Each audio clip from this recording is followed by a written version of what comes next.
السلام عليكم. ازيكم عاملين ايه؟ يا رب تكونوا بالف خير. النهارده هنعمل معاكم شويه مسقعه، بس طبعا المسقعه ديت انا هعملها مقليه، مش هعملها ني في ني.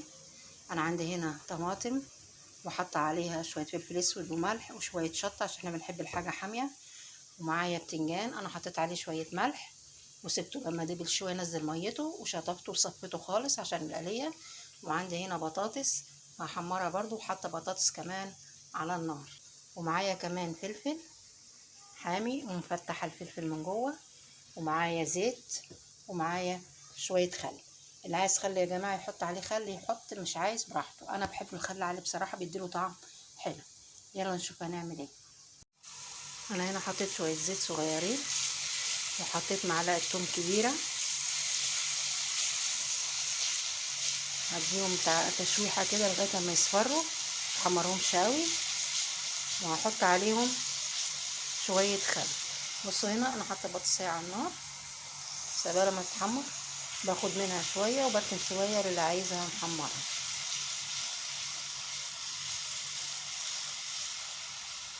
اهي معايا البطاطس التوم اهو، اهي اصفرت كده، هي محمرتش قوي. بسم الله. احط شويه خل، معلقتين خل يعني مش كتير، بيطعموا بس المسقعه.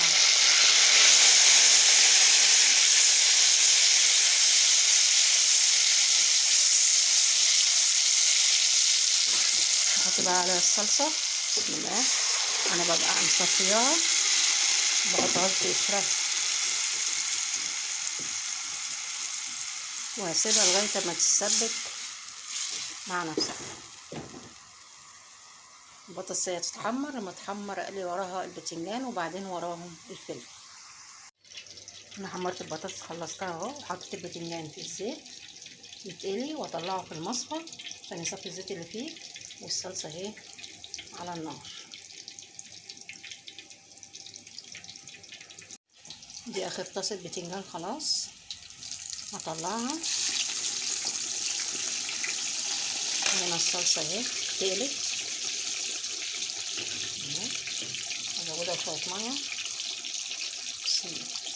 على قد الكميه اللي انت هتحطيها، واسيبها لما تغلي احط فيها البتنجان والبطاطس والفلفل.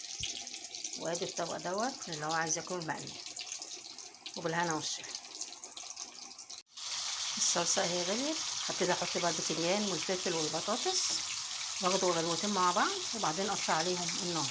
انا الفلفل اهو على النار، انا بديله بس تشويحه كده ما بتنشفهوش، وابتدي اطلعه. وادي المسقعه اهي بعد ما حطيتهم كلهم تاخد غلوتين، وهطفي عليها النار، وبالهنا والشفا. انا كده خلصتها اهي. صلصتها بتبقى تقيله شويه، لما بتركن كمان بتتقل سنه.